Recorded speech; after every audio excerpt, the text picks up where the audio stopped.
Hi hello ನಮಸ್ಕಾರ ಸ್ನೇಹಿತರೆ. Finally ಇಲ್ಲಿ ಚಾರುಗೆ ಸತ್ಯ ಗೊತ್ತಾಗೋ ಸಮಯ ಬಂದೇ ಬಿಡ್ತಾ. ಆ ಕಡೆ ಮಾನ್ಯತಾ ACP, ಈ ಕಡೆ ವೈಶಾಖ, ಎಲ್ಲರ ಮುಖವಾಡ ಕಳ್ಸೋ ಸಮಯ ಬಂದಾಯ್ತಾ. ಏನಾಗ್ತದೆ ತಿಳ್ಕೊಬೇಕು ಅಂದರೆ ಇಲ್ಲೇ ನಮ್ಮ ಈ ಚಾನಲ್ನ ಸಬ್ಸ್ಕ್ರೈಬ್ ಮಾಡಿ, ಹಾಗೆ ಒಂದು ವಿಡಿಯೋವನ್ನು ಪೂರ್ತಿಯಾಗಿ ನೋಡಿ. ಇಲ್ಲಿ ರಾಮಾಚಾರ್ಯ ಹಾಗೆ ಚಾರು ಇಬ್ರು ಕೂಡ ಕೃಷ್ಣನ ಹತ್ರ ಬಂದು ಯಾರಿದನ್ನೆಲ್ಲ ಮಾಡಿತು ಅನ್ನೋ ಪ್ರಶ್ನೆ ಮಾಡ್ತಾರೆ. ಆದರೆ ಅಲ್ಲಿ ಹೇಳಬೇಕು ಬೇಡವೋ ಅಂತ ಗೊಂದಲದಂತಹ ಕೃಷ್ಣ ನಿಜವಾಗ್ಲೂ ವೈಶಾಖ ಬದಲಾಗಿದ್ದಾಳ ಅಥವಾ ನಾಟಕ ಮಾಡ್ತಿದಾರ? ನಿಜವಾಗ್ಲೂ ಕೂಡ ಬದಲಾಗಿದ್ರೆ ಸತ್ಯ ಹೇಳೋದನ್ನ ತಪ್ಪಿಸ್ಬಹುದಾ? ಕೋದಂಡ ನಂಗೆ ಹೇಳೋಣ ಅಂತ ಅನ್ಕೊಂಡೆ, ಆದ್ರೆ ಅವ್ರು ಎಷ್ಟು ಪ್ರೀತಿ ಮಾಡ್ತಿದ್ದಾರೆ, ಅವ್ರಿಗೆ ಆಗತ್ತೆ ಅಂತ ಮುಚ್ಚಿಟ್ಟೆ. ಈಗ ಇವ್ರಿಗೆ ಸತ್ಯ ಹೇಳ್ಬೋದಾ ಅಂತ ಯೋಚನೆ ಮಾಡ್ತಾನೆ. ಆನಂತರ ಆಡೋ ಒಂದೇ ಮಾತು, ಅಣ್ಣ ಒಬ್ಬ ವ್ಯಕ್ತಿ ಬದಲಾಗಿದ್ದಾನೆ ಅಂದ್ರೆ ಅವ್ನಿಗೆ ಕ್ಷಮೆ ಕೊಡಬಹುದಾ ಅಂತ. ಖಂಡಿತ ಕ್ಷಮೆ ಕೊಡಬಹುದು ಅಂತ ಹೇಳ್ತಾರೆ ರಾಮಾಚಾರಿ. ಈ ಕಡೆ ಕೃಷ್ಣ, ಹೌದಲ್ವಾ, ನನಗೂ ಕೂಡ ಕ್ಷಮೆ ಸಿಕ್ಕಿರೋದಕ್ಕೆ ಅಲ್ವಾ ಇವತ್ತು ನಾನು ಈ ಮನೆ ಮಗನಾಗಿ ಇರೋದು ಅಂತ ಹೇಳ್ತಿದ್ದಾರೆ. ಜೊತೆಗೆ ಆದರೂ ಕೂಡ ಅವ್ರು ಯಾರು ಅಂತ ಗೊತ್ತಾದರೆ ನಾವು ಅವ್ರನ್ನ ಜೈಲಿಗೆ ಕಳಿಸಿ ಶಿಕ್ಷೆ ಕೊಡಿಸ್ಬೋದು.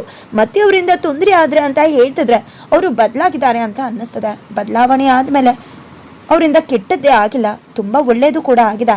ಯಾಕಂದರೆ ನನ್ನಮ್ಮ ತುಂಬ ವರ್ಷಗಳಿಂದ ಮಗನಿಗೋಸ್ಕರ ಕಾತರಿಸ್ತಿದ್ಲು. ಆದರೆ ನಾನು ಅನಾಥ ಅಂದ್ಕೊಂಡು ಎಲ್ಲೋ ರೌಡಿ ಆಗಿ ಬೆಳೆದೆ. ಆದರೆ ಇವತ್ತು ಈ ಮನೆಗೆ ಬಂದಿದ್ದೀನಿ ಅಂದರೆ ಅವರೇ ಕಾರಣ. ಈ ಮನೆಗೆ ಬಂದು ನಿಮ್ಮೆಲ್ಲ ನೋಡಿ, ನಿಮ್ಮ ವ್ಯಕ್ತಿತ್ವ ನೋಡಿ ನಾನು ಕೂಡ ಒಳ್ಳೆಯವನಾದೆ, ನನಗೂ ಕೂಡ ಹೊಸ ಜೀವನ ಸಿಕ್ತು. ಇದಕ್ಕೆಲ್ಲ ಕಾರಣ ಅವರೇ ತಾನೆ ಅಂತ ಹೇಳ್ತಿದ್ದಾರೆ. ನಂತರ ಈ ಕಡೆ ಏನು ಮಾಡಿದ್ವು ಅಂತ ಹೇಳಿದಾಗ, ಒಳ್ಳೆಯವರೇ ಆಗಿದ್ದಾರೆ ಅಂದರೆ ಅವ್ರಿಗೆ ಕ್ಷಮೆ ಕೊಡಲೇಬೇಕಾಗತ್ತೆ. ಏನಾದರೂ ಅವ್ರಿಗೆ ನಾವು ಶಿಕ್ಷೆ ಕೊಟ್ಟರೆ ಅಮಾಯಕರಿಗೆ ಶಿಕ್ಷೆ ಕೊಟ್ಟಾಗತ್ತೆ, ಅದು ಪಾಪದ ಕೆಲಸ ಅಂತ ಹೇಳ್ತಾರೆ.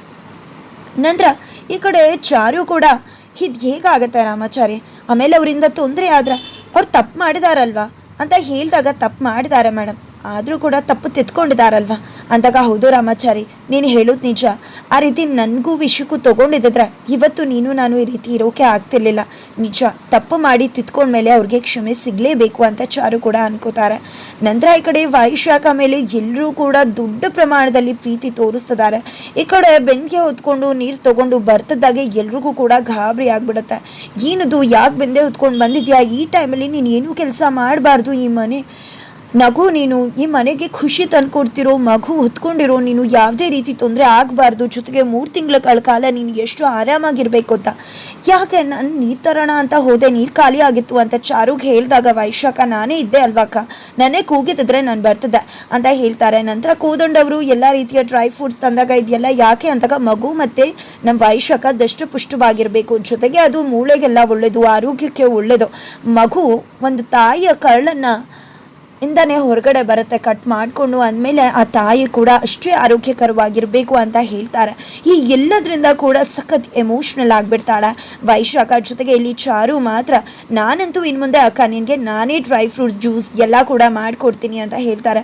ಯಾಕೆ ಇಷ್ಟೊಂದೆಲ್ಲ ಅಳುತ್ತಿದೆಯಾ, ಏನಾಯಿತು ಅಂದಾಗ, ನನಗೆ ನಿಮ್ಮ ಕಂಡ್ರೆ ಯಾರು ಕಂಡ್ರೂ ಆಗ್ತಾನೆ ಇರಲಿಲ್ಲ, ಆದರೆ ನೀವು ಎಲ್ಲರೂ ಕೂಡ ನನಗೆ ಎಷ್ಟು ಪ್ರೀತಿ ತೋರಿಸ್ತಿದ್ರ, ಈ ಪ್ರೀತಿನ ನೋಡಿ ಖುಷಿ ಆಗ್ತದೆ ಅಂತ ಹೇಳ್ತಿದ್ದಾರೆ.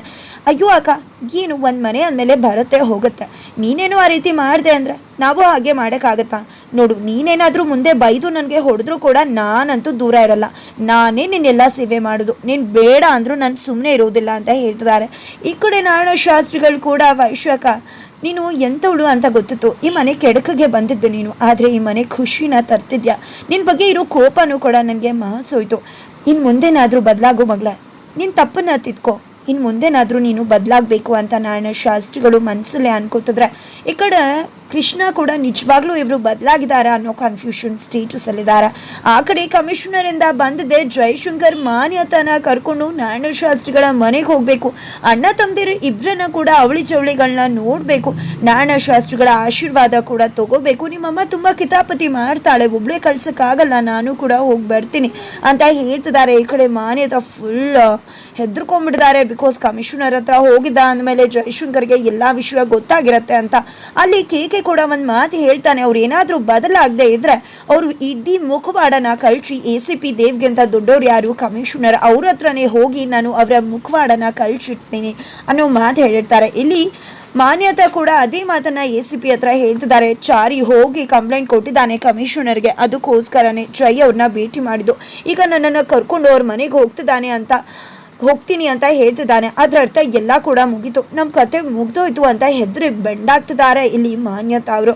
ನಂತರ ಈ ಕಡೆ ವೈಶ್ವಕ ತುಂಬ ಬದಲಾಗಿದ್ದಾಳೆ. ಆದರೆ ಇಲ್ಲಿ ಕೃಷ್ಣ ಅಪ್ಪನ ಹತ್ರ ಬಂದು ಮಾತಾಡ್ತಿದ್ದಾರೆ. ಅಪ್ಪ, ವೈಶ್ವಕ ಅದಕ್ಕೆ ಎಂಥ ಮುಖವಾಡ ಹಾಕೊಂಡು ಬದುಕ್ತಿದ್ದಾರೆ, ಅವ್ರ ಈ ಮನೆಗೆ ಎಷ್ಟೆಲ್ಲ ದ್ರೋಹ ಮಾಡಿದ್ದಾರೆ, ಇಡೀ ಮನೆನ ಸರ್ವನಾಶ ಮಾಡೋಕ್ಕೆ ಬಂದಿದ್ದಾರೆ ಅನ್ನೋದು ನನಗೆ ನಿಮಗೆ ಬಿಟ್ಟರೆ ಯಾರಿಗೂ ಕೂಡ ಗೊತ್ತಿಲ್ಲ. ಆದರೆ ಎಲ್ರಿಗೂ ಕೂಡ ವಿಶ್ವನ ಹೇಗೆ ಹೇಳೋದು ಅಂತ ನನಗೆ ಅರ್ಥ ಆಗ್ತಿಲ್ಲ, ಹೇಗೆ ಅವರ ಮುಖವಾಡನ ಕಳ್ಚಿಡೋದು ಅಂತ. ಅದಕ್ಕೆ ಬದಲಾಗಿ ನಾವು ಕಳ್ಸೋ ಬದಲು ಅವ್ರ ಮುಖವಾಡನ ಕಳ್ಚಿಟ್ಬಿಟ್ರೆ ಒಳ್ಳೇದಾಗತ್ತೆ ಅಲ್ವಪ್ಪ ಅಂತ ಹೇಳ್ತಿದ್ರೆ ಅಷ್ಟರಲ್ಲಿ ಈ ಕಡೆ ಚಾರು ಬಂದಿದ್ದೆ, ಅದನ್ನ ಕೇಳಿಸ್ಕೊಂಡೇ ಬಿಡ್ತಾಳೆ. ಫೈನಲಿ ಪೂರ್ತಿ ವಿಷಯ ಕೇಳಿಸ್ಕೊತಾಳ ಅಥವಾ ಏನೋ ಮಾಡ್ತಾ ಇರ್ತಿದ್ದಾರೆ ಇಬ್ರಿಗೂ ಅಷ್ಟೇ ಗೊತ್ತಿದೆ ಅನ್ನೋ ವಿಷಯ ಗೊತ್ತಾಗ್ಬಿಡುತ್ತೆ ಚಾರುಗೆ. ಏನಾಗುತ್ತೆ ಫೈನಲಿ ಇದನ್ನೆಲ್ಲ ತಿಳ್ಕೊಬೇಕು ಅಂದ್ರೆ ನಾಳಿನ ಪೂರ್ತಿ ಸಂಚಿಕೆ ವಿಡಿಯೋಗೋಸ್ಕರ ವೇಟ್ ಮಾಡಬೇಕಾಗತ್ತೆ.